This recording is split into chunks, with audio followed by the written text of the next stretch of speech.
누가복음 12장 13절에서 21절에 있는 말씀입니다. 우리가 계속해서 예수님의 비유에 대해서 저희가 생각해 보고 있습니다. 오늘은 어리석은 부자 이야기입니다. 같이 한 목소리를 읽습니다. 무리 중에 한 사람이 이르되 선생님, 내 형을 명하여 유산을 나와 나누게 하소서 하니, 이르시되 이 사람아, 누가 나를 너희의 재판장이나 물건 나누는 자로 세웠느냐 하시고, 그들에게 이르시되 삼가 모든 탐심을 물리치라. 사람의 생명이 그 소유에 넉넉한 데 있지 아니하니라 하시고, 또 비유로 그들에게 말하여 이르시되 한 부자가 그 밭에 소출이 풍성하매 심중에 생각하여 이르되 내가 곡식 쌓아둘 것이 없으니 어찌할까 하고, 또 이르되 내가 이렇게 하리라. 내 곶간을 헐고 더 크게 짓고 내 모든 곡식과 물건을 거기 쌓아두리라. 또 내가 내 영혼에게 이르되 영혼아, 열에 쓸 물건을 많이 쌓아두었으니 평안히 쉬고 먹고 마시고 즐거워하자 하리라 하되, 하나님은 이르시되 어리석은 자여, 오늘 밤에 내 영혼을 도로 찾으리니 그러면 내 준비한 것이 누구의 것이 되겠느냐 하셨으니, 자기를 위하여 재물을 쌓아두고 하나님께 대하여 부여하지 못한 자가 이와 같으니라. 아멘. 기도하겠습니다. 아버지 하나님, 감사합니다. 세상에 우연은 없습니다. 지난 한 주간 살아온 것도 하나님의 은혜입니다. 저희가 하나님 함께 하셔서 이 시간까지 인도함을 믿고 감사함으로 예배를 드립니다. 아버지 하나님, 이 자리 모셔서 신령과 진정으로 드리는 예배를 받으시고, 이제는 사랑하는 자녀들의 마음속에 임하셔서 저들의 마음에 평안 주시고 치유하시고 회복하시는 복된 시간 되게 하여 주시옵소서. 말씀 하나님 앞에 있습니다. 말씀을 통하여 분명한 하나님의 음성 듣는 시간 되게 하여 주시옵소서. 예수님의 이름으로 기도했습니다. 아멘. 가끔 제가 사무실에 앉아 있으면 이런저런 생각을 하다가 한 번은 그런 생각이 들었습니다. 내가 세상을 떠나면 여기 있는 이 많은 책들이 어떻게 될까? 어디로 갈까? 학교를 다니면서는 어려우니까 그냥 그 텍스트북, 교재만 사서 보고 교수님들이 소개하는 그 참고 문헌은 정말 이건 그림의 떡이죠. 그러다가 이제 목회를 하게 되면서 조금 여유가 생기니까 제가 좀 원하는 책들을 좀 구입해 놨습니다. 이게 지금 목회하면서 직접적으로 큰 도움은 안 될지 모르지만, 제가 가끔 강의 나갈 때, 강의 준비할 때, 또 어려운 질문이나 또 고민을 하게 될 때는 많은 도움이 됩니다. 그 책들을 바라보면서 이제 그런 생각을 해봅니다. 내가 지금 떠나면은 이게 어떻게 될까? 사실 제가 살아온 시간보다 살아갈 시간이 더 짧습니다. 이건 현실 아니에요? 그렇다면은 나도 뭔가 좀 준비해야 되는 것이 아닌가. 피할 수 없는 일이니까. 또 갑자기 내가 생각하지 않은 일이 일어날 수도 있죠. 저는 한번 그런 일을 체험한 사람입니다. 이제 극적으로 살아났는데, 우리 인생이 어떻게 될지 모르죠. 살아갈 시간도 짧지만 또 예기치 않은 일이 일어날 수도 있고, 내가 영원히 사는 것도 아니죠. 그러면은 그에 맞게 생각하고 준비해야 되는 것이 아닌가. 그런 생각을 해봤습니다. 하찮은 생각이죠. 사치스러운 생각이 될 수 있죠. 대단한 것도 아니고, 제가 생각하는 책들 중요하게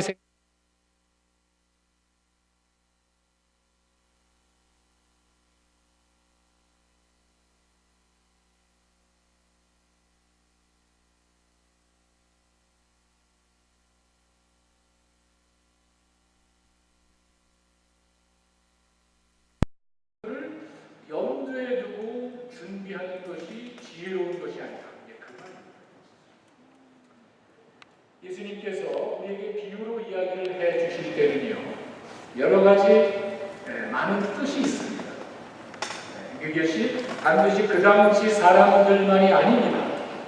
앞으로 여러분과 나에게 닥칠 그런 일들입니다. 제가 이렇게 미래, 뭐 피할 수 없으니까 언제가 될지 모르지만 그런 날이 왔을 때 이게 어떻게 되지? 우리 아들이 뭐 목사가 되어본 일이 없으니까 뭐 선교지에 보냈으면 하는 마음 변함이 없습니다. 언젠가 그 일이 다가오기 때문에 준비해야 되듯이 예수님이 비유를 이야기하실 때는요, 그 당시에 특정한 사람들을 위해서 한 것이지만 우리 모두에게 해당하는 보편적인 근본적인 이야기를 예수님이 하시는 거예요. 근데 이와 같이 특수한 상황을 통해서 그 사람에게 맞는 말씀을 가지고 보편적으로 모두에게 적용되는 진리를 이야기하실 것은 정말 지혜로운 교사만 할 수 있는 일이에요. 그렇잖아요? 그 사람들에게 필요한 그 말씀 가운데 어떻게 시계를 주어 우리 모두에게 맞는 말씀을 하실 수가 있는 거예요. 지혜로운 교사이시기 때문에 예수님은 그런 말씀을 우리에게 주셨습니다. 어떤 청년, 어떤 한 사람이 예수님 앞에 와서 하소연을 합니다. 선생님, 라삐오 그러는 거죠. 우리 형한테 이 하면서 좀 재산 분배를 좀 잘하게 해주세요. 이 형이 제대로 안 해주는 것 같습니다. 이런 불만을 가지고 예수님 앞에 나와서 이야기합니다. 그런데 유대인들은 상속에 관한 성경의 율법에 분명히 나와 있습니다. 물어볼 이유가 없습니다. 성경에 보면 1장 1절에서 11절에 분명히 나와 있고 신명기 21장 15절 이하에 가면은 그 문제에 관해서 확실하게 이야기해 주는데 사람들은 그렇지 않잖아요. 뭐 법이 잘못됐습니까? 여러 가지 이해관계가 있으니까 뭐 형이 잘 유산을 안 줬나 보죠. 이것이 인간 문제입니다. 이렇게 복잡해지니까 이럴 때는 랍비를 찾아가서 물어볼 수 있도록 길을 열어놨습니다. 분명히 율법에 나와 있지만 이게 해결이 안 돼. 그러면은 그 율법을 제대로 해석하고 판단하는 율법 선생한테 가면 돼. 그래서 아마 이 친구가 예수님 앞에 나온 것 같습니다. 그래서 예수님한테 물어봅니다. 예수님이 답을 주지 않았습니다. 그 친구의 질문에 정확한 답은 주지 않았습니다. 근데 이 친구는 자기가 원하는 답을 얻지는 않았습니다. 왜 그렇게 했죠? 예수님께서는 눈에 보이는 지금 현실적으로 내 눈앞에 나타나는 그 문제의 해결보다는 근본적인 것을 보셨습니다. 특별히 재물에 관한 한, 이 돈, 이 물질에 관한 한 근본적인 것이 해결이 되지 않으면은 어떤 방법으로든지 해결할 수 없기 때문에 그 친구의 그 답을 형 이만큼 줘야 되고 동생 이만큼 이런 이야기를 안 하신 거예요. 왜? 이게 근본적으로 인간의 욕심에 관한 얘기예요. 이 문제가 해결되지 않으면은요, 그리디라 그러죠. 이 탐심에 관한 문제가 해결되지 않으면 어떤 것으로도 해결될 수가 없습니다. 우리는 이렇게 눈앞에 나타나는 그 문제 해결을 보지 말고 근본적인 문제를 해결해야 되는 거예요. 제가 이 말씀을 전하다가 아주 옛날에 제가 신학교 다닐 때 뭐 무슨 말인지 잘 모르고 어려웠는데 칼 레너라는 캐토릭 신학자가 있습니다. 이 사람이 애노니머스 크리스천, 무명의 그리스도인이라는 이야기를 했는데 이 사람이 캐토릭 신학자입니다. 이거는 혁명적인 이야기예요. 왜냐하면요, 그분의 이야기 뭐냐면은 캐토릭 교회는요, 등록이 굉장히 중요합니다. 내가 교회에 소속된 것 자체가 중요한 것이에요. 중세가 그랬고요. 지금도 마찬가지입니다. 교회 소속이 돼야 된다고 그 사람들은 믿고 있는데 교회 등록이 되지 않아도 크리스찬이 될 수 있지 않냐? 이거는요, 캐토릭에 대해서 혁명적인 이야기예요. 여러분 냉정하게 한번 보세요. 교회 다 다니는데 여러분 지금 우리 교회 다 나오십니다. 이게 우리 교회 다 나오는데 교회 소속이 다 됐다고 100% 오르메릭으로 천국 갑니까? 아니죠. 교회에 소속됐다 그래서 자동으로 다 하나님의 자녀가 되고 천국 가는 게 아니죠. 반대로 교회에 다니지 않지만 하나님의 말씀을 통해서 구원받고 변화될 수 있잖아요.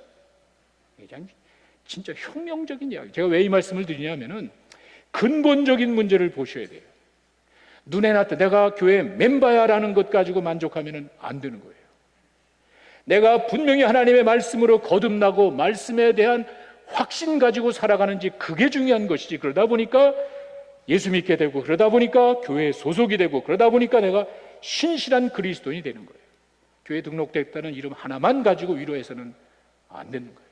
이런 근본적인 문제를 타치해야 되는데 예수님이 이 돈에 관한 문제도 그런 식으로 하시더라고요.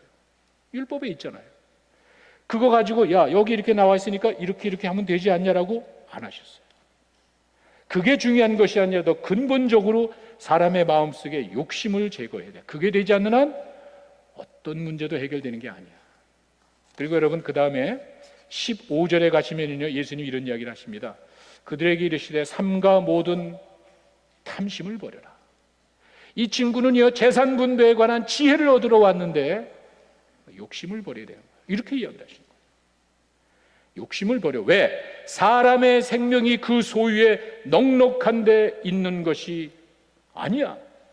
자, 이 젊은 사람이 자기 형에 대한 불만을 가지고 답으로 들어왔지만 그 답에다가는 예수님은 그 사람 요구하는 질문에다가는 답을 주시지 않고 근본적으로 생각해야 될 욕심을 버려야 되는 거예요. 왜? 여러분 사람의 생명이 소유에 넉넉한 데 있지 않다는 말이 뭐죠? 물질이 생명을 보호해 주는 게 아니에요. 다 알고 있죠? 여러분의 물질이 여러분의 생명을 보장해 주는 게 아니에요. 다 알고 있습니다. 그렇다면은 그 물질의 한계를 좀 우리가 깨닫고 이해하고 받아들이고 물질이 인간의 생명을 보장해 주는 것이 아니라면은 그 한계를 우리가 좀 인정하고 더 큰 거를 봐야 되지 않냐.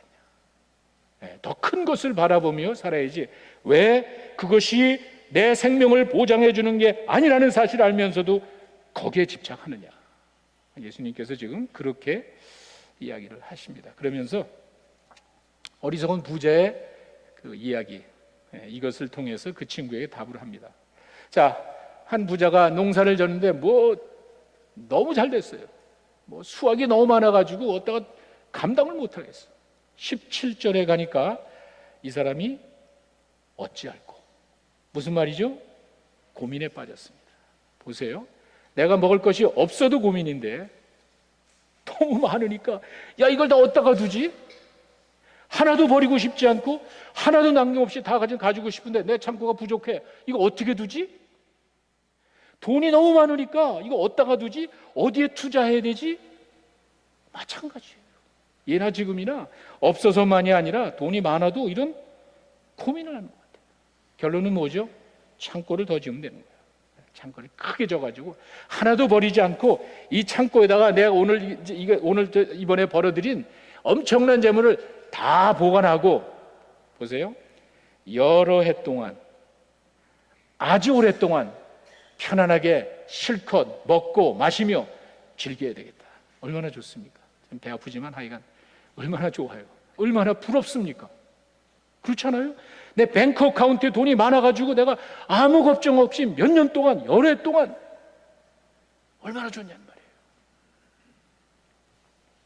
근데 한 가지 재미난 거는요, 이 사람이 이야기하는 내용을 가만히 보니까 영어 모든 게 다 마찬가지예요. 문법에 보면은 소유격이라 그러죠. my 내 것이라는 단어가 몇 개가 나옵니다. 17절에 보시면은요, 내 곡식 그렇게 이야기해요. my crops 내 곡식 이야기를 하고요. 18절에 가니까 내 창고 my barns, 그 다음에 내 물건 my goods, 19절에 가니까 myself라고도 하고 다른 말로 하니까 my soul. 뭐죠? 이 사람의 마음속에는요 소유에 대한 강한 집착과 자기 중심적인 생각밖에 없는 거예요. 맞죠? 잘못된 게 하나도 없죠. 내 곡식이죠, 내 창고죠, 내 물건들이죠, 내 영혼을 만족해야죠.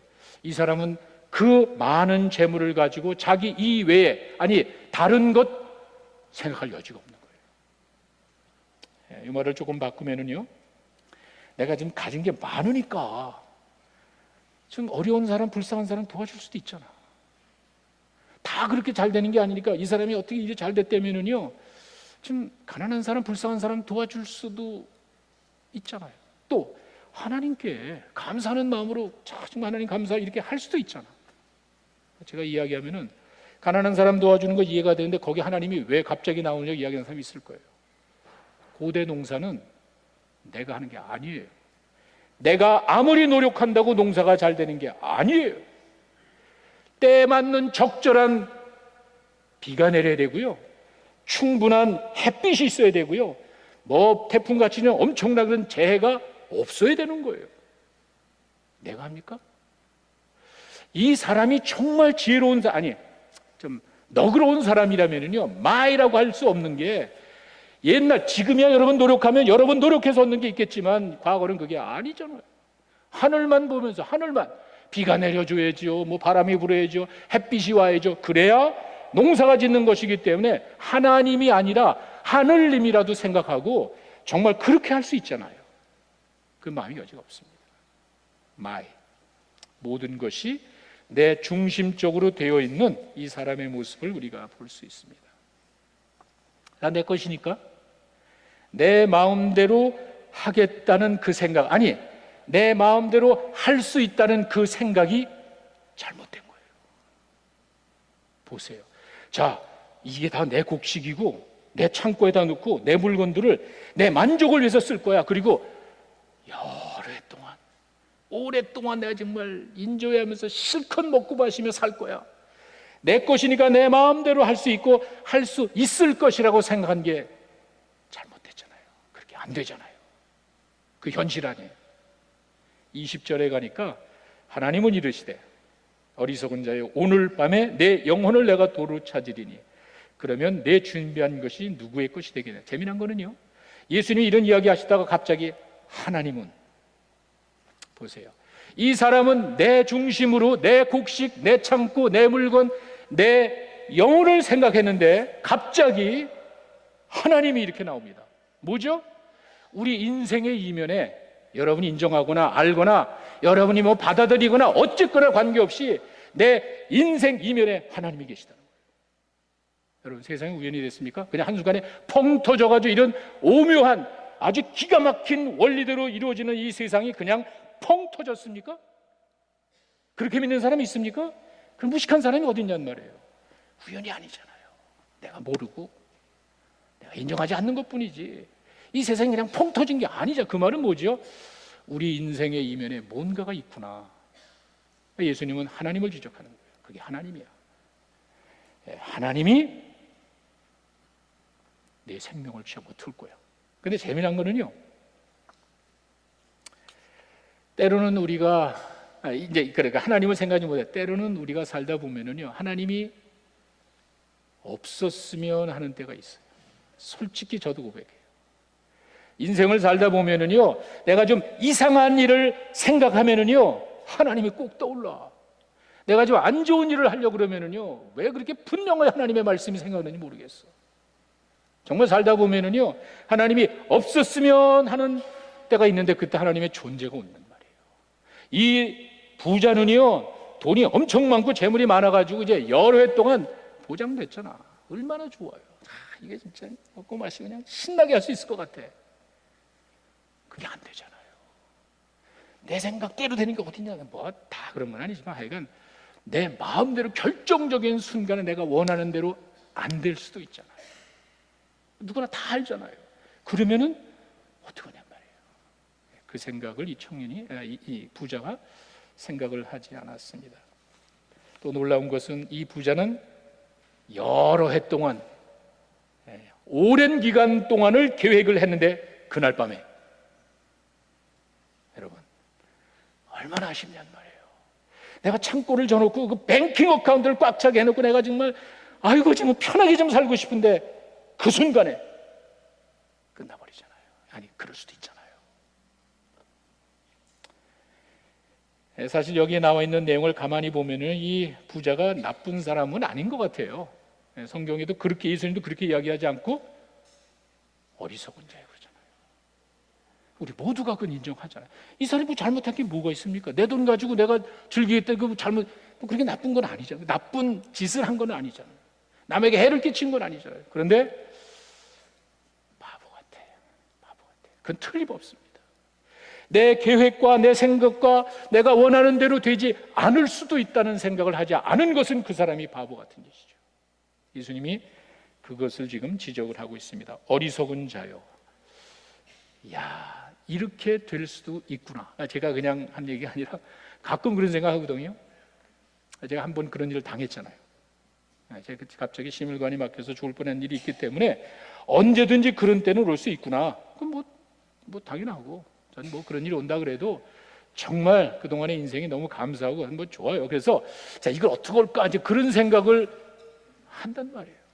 만약에 그런 일을 전혀 하지 않는다면은 만약에 갑자기 일이 있었을 때 좀 혼란이 올 수도 있잖아요. 우리 모두에게 해당되는 거 아니에요. 한 사람도 이외가 없잖아요. 우리가 언젠가는 정해진 때에 내가 원하는 나라 관계없이 내가 원하는 순간과 내가 원하는 그때가 아니더라도 현실적으로 나타날 거 아니에요. 이 부자는 그런 생각을 하지 못했습니다. 어쩌면 우리 본능적인지도 몰라요. 이게 우리 인간의 모습이에요. 뭐 당연하죠. 뭐 그런 재물 가지고 즐기고 사는 게 뭐 누구나 갈 수 있는 생각 아니에요. 그래서 성경은 born again을 강조하는 거예요. 그래서 우리는 그런 본능적인 생각을 좀 뛰어넘는 예수님을 영접했을 때, 예수님이 내 삶의 주인이 됐을 때 좀 다를 수가 있잖아요. 그래서 우리는 거듭난 나의 본능적으로 살아가는 것이 아니라 하나님의 자녀로 좀 뛰어나다는 게 좀 다른 모습의 삶을 살 수 있어요. 왜? 현실이니까. 성경이 이제 그것을 우리에게 이야기해 줍니다. 결국에 이 세상 모든 일은 주관하시는 분이 있구나. 재물이 많다고 그래서 그날 밤 연기할 수 없잖아요. 내가 돈이 많다 그래가지고 내가 그날 밤 연기를 한 달, 두 달로 연기할 수가 없잖아요. 내가 아무리 능력이 많고 뛰어나다 그래도 하나님이 하시는 일을 막을 수 없잖아요. 이 사람은요, 내 영혼입니다. 이 사람은 내가 가진 것을, 내 영혼을 만족시키려고 했습니다. 내게 아니잖아요. 내가 가져올 거야? 어떡하냔 말이에요. 이게 뭐 새로운 이야기는 아니고 우리가 모두 항상 머릿속에 가지고 있는데 이걸 정말 실감 있게 인정하고 믿고 준비하지 않는 그것을 말하는 거예요. 내 영혼을 좀 즐기려고 했는데 하나님께서는 네 영혼을 내가 가져올 거야. 어떻게 되겠니? 그럴 수 있잖아요. 뭐 얼마든지 하나님께서 그렇게 하실 수 있죠. 이제 그런 마음들을 정말 이것도 내 것이 내 영혼도 내 마음대로 할 수 없는 이 사실을 좀 인정하는 것이 지혜로운 모습이 아니냐 이거예요. 그리고는 21절에 이야기하십니다. 하나님께 대하여 부여하지 못한 자가 바로 그거야. 자기에게는 부여할지 모르지만 많은 거 있으니까 하나님에 대해서는 부여하지 못해. 뭐 어려운 말은 아니죠. 하나님의 천국 뱅크의 어카운트가 통폐했단 말이에요. 여러분, 내가 지금 이 땅에 살면서 내 은행에 지금 내가 다음 달에 렌트를 내야 되고 뭐 그로소리를 해야 되고 유틸리티 페이를 해야 되는데 내 뱅크가 통 비어 있단 말이에요. 이거 어떡하냔 말이에요. 마찬가지로 내 천국 뱅크야. 이게 뭐 어려운 말은 아니죠. 마태복음 6장 20절에 가면은 하늘의 보물을 쌓아두라라는 말이 있잖아요. 선한 일을 위해서, 선한 일이라는 것은 하나님이 원하시는 일이에요. 또 하나님의 사역을 위해서 내가 뭔가 한 것이 없다면은요, 하늘의 보물을 쌓아두지 않은 사람이 하나님께 대해서 부여하지 않은 것 아니에요. 왜? 우리들의 마음이 어디가 있습니까? 내 보물이 있는 곳에 마음이 있단 말이에요. 미래를 생각하잖아요. 내가 미래를 생각하니까 보물을 하늘에 쌓아두는 것이에요. 왜? 여러분 다 알잖아요. 이게 전부가 아니잖아요. 여기서 우리가 영원히 살 것도 아니고 이거를 끝나면 내가 죽으면 이게 아니잖아요. 다 알잖아요. 내가 뭔가 몰라서 또 인정하고 싶지 않아서 그런 것이지 인생이 이걸로 끝나는 게 아니잖아요. 그래서 미래가 분명한 사람이면 거기를 바라보는 거예요. 그래서 투자하는 거예요. 보이지 않는 데가 없는데 어떻게 하냐는 말이에요. 그게 바로 신앙을 그렇게 보여주는, 하나님께 대하여 부여하다는 것이 바로 그런 모습을 이야기합니다. 근데 이 부자는요, 자기가 그렇게 믿었던, 자기가 그렇게 의지하던 재물이 하나님 앞에서 아무 의미 없는 거예요. 아니, 죽음 앞에서 아무런 도움이 안 되는 거예요. 그 맞잖아요. 내가 가지고 있는 그 많은 것들이 하나님 앞에서 아무것도 아니에요. 왜? 천국 어카운트가 비어 있잖아요. 내가 정말 하나님께서 선한 이 사람 보세요. 내 곡식이에요. 다 내 거예요. 내 창고예요. 내 물건이에요. 내 영혼 만족하는 게 우선돼야 되는 거예요. 아무것도 없잖아요. 결정적인 그 순간이 왔을 때 하나님 앞에서, 아니 죽음 앞에서 아무런 도움이 되지 않는 거예요. 제가 이 비유의 이야기를 생각하면서 여러분에게 드릴 말씀 딱 하나입니다. 뭐 몇 가지 나눌 것도 하나가 뭐냐면은 재물의 영향력을 심각하게 봐야 되겠구나. 다시 재물의 영향력을, 물질의 영향력을 과소평가해서는 안 되겠구나. 무슨 말이죠? 성경은요, 돈이나 물질 또는 부의 축제 자체를 정죄하지 않습니다. 더럽다고 이야기하지 않습니다.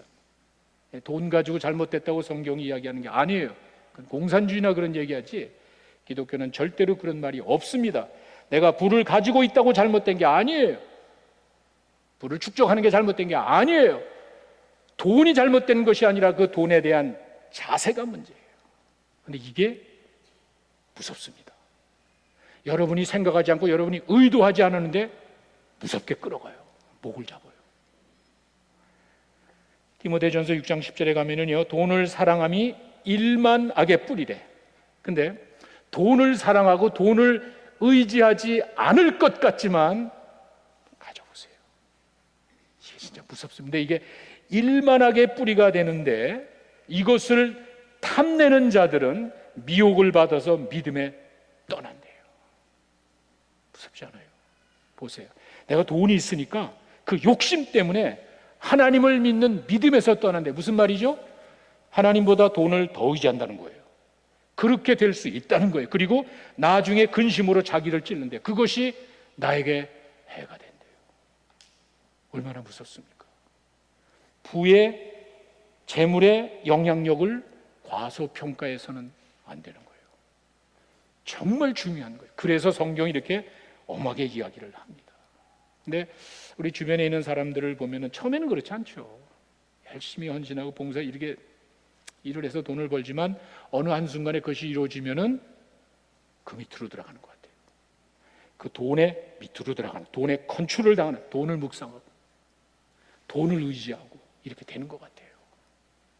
우리가 그것을 컨트롤하는 위치에 있는 것이 아니라 그렇게, 이게 만몬주의라는 게 그거 아니에요? 그게 최고고 그 밑에 들어가서 끌려다니는 거예요. 끌려다니는. 이게 뭐죠?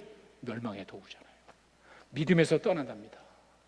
내가 그 돈을 가지고 있기 때문에 하나님으로부터 떠나게 된다는 것, 얼마나 불행하냐. 그 전부가 아닌데 그 돈의 한계도 우리가 알고 있고 그것이 어떤 열매를 우리가 다 알고 있는데도 글로 간단 말이에요. 믿음에서 떠난대요. 무섭습니다. 과소평가해서는 안 됩니다. 근데 다 그런 건 아니죠. 그렇지 않을 수도 있습니다. 근데 이거는 이렇게 예수님이 이야기로 만들어서 한 게 아니라 실제 사건이 있어요. 돈이 다 그런 게 아니에요. 삭개오를 보니까는요, 누가복음 19장 8절에 예수님을 만나고 난 이 삭개오는 완전히 달랐습니다. 야, 이건 정말 보세요. 이 삭개오는 세리장이었습니다. 그 당시 남의 나라 밑에서 그 로마 정부를 향해서 우리 유대인들 돈을 걷어다가 로마 정부에게 갖다 바치는 이 세리장이니까 돈이 많겠죠. 돈이 엄청 많을 거예요. 뭐 세금 관련 상태가 세리장이었으니까 돈이 엄청 많았을 거예요. 이 사람이 예수님을 만나더니 보세요. 삭개오가 서서 주께 여짜오되 주여 보시옵소서, 내 소유의 절반을 가난한 자들에게 주겠사 하며 내가 만일 누구를 속여서 나쁜 짓을 한 것이 있다면 내가 네 갑절이나 갚겠습니다. 요구하지도 않았잖아요. 예수님이 그렇게 하라고 요구한 것도 아니잖아요. 권면하지도 않았잖아요. 내가 하는 거예요. 왜? 돈보다 예수님이 훨씬 좋은 거예요. 내가 돈 가지고 있는 것보다 믿음 가지고 있는 게 훨씬 좋은 거예요. 여러분, 이럴 수도 있잖아요. 돈에만 이끌리는 게 아니잖아요. 주님을 만난 사람의 모습은 이와 같이 살다 보니까 필요하고 그것이 우리 삶의 여러 가지 삶의 그 수단은 될 수 있지만 끌려갈 수는 없잖아요. 이렇게 삭개오는 놀라운 사실을 우리에게 보여줍니다. 예수님께서는 그에게 누가복음 19장 9절에 그 집에 구원이 이르렀대요. 여러분 오해하지 마세요. 무슨 돈 주고 구원을 샀다는 말이 아니죠. 삭개오의 믿음 자체가, 삭개오가 예수님이 요구하지도 않는데 자기 스스로 이야기한 그 믿음 자체가, 삭개오가 그렇게 한 믿음의 행위 자체가 입증해 주는 거예요. 요구하지도 않았는데 삭개오 그런 마음을 가지고 그렇게 행동했다는 것 자체가 하나님의 자녀를 입증해 준 거예요. 뭐 구원받았다는 게 다른 것이 아니라 아브라함의 자손이 됐다고 그러잖아요. 진정한 하나님의 자녀가 된 것을 입증해 줬다는 그 말이에요. 이럴 수도 있거든요. 내 재물을 가지고 이와 같이 멸망의 도구로 부자같이 될 수도 있지만, 이걸 가지고 얼마나 멋있게 정말 하나님께 영광이 되고 많은 사람에게 칭찬드리면서 멋지게 살 수도 있잖아요. 내가 하는 거예요. 내가 하는 거예요. 구약에 보면은요, 왜 가난한 사람 도와주는 게 중요한지 신명기 24장 19절에 이런 말이 있습니다. 네가 밭에서 곡식을 베일 때에 한 뭇을 밭에 버리고 잊어버리고 왔거든 다시 가서 가져올 생각을 하지 말아라. 왜?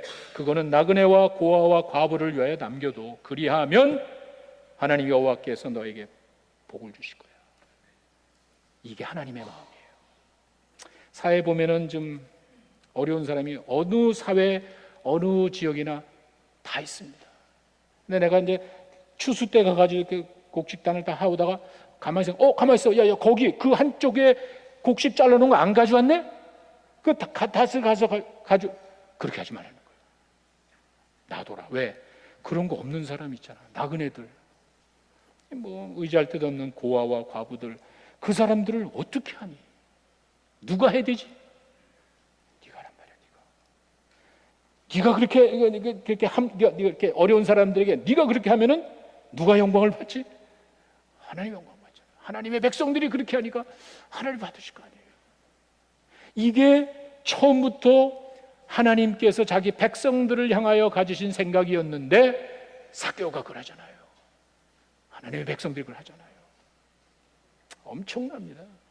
무지무지하게 하나님의 일을 돕는 사람들이, 우리 크리스찬들이 엄청나게 하나님의 이런 사람들이 있잖아요. 마지막에 그리하면 내 하나님 여호와께서 내 손으로 하는 너의 직업과 너의 연구와 너의 삶을 하나님이 주관하시고 복을 내리시리라. 왜 그렇죠? 하나님의 일을 대신했으니까. 왜 그렇죠? 하나님의 영광의 도구가 됐으니까 하나님이 도와주시지 않겠어요?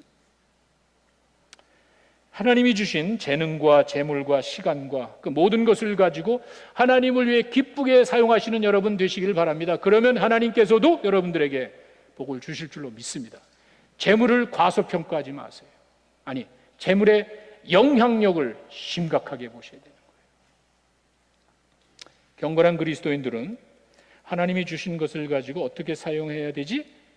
고민해야 돼요.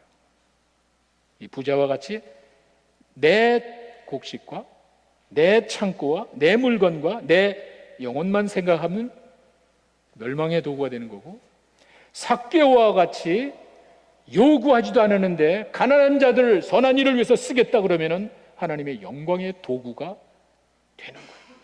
경건한 그리스도인들은 고민하셔야 돼요. 그 청년에게는, 그 사람에게는 답을 주지 않았지만 그 사람을 포함한 수많은 사람들에게 주님은 엄청난 교훈을 주셨습니다. 사랑하는 성도 여러분, 재물은 우리에게 많은 기회를 제공합니다.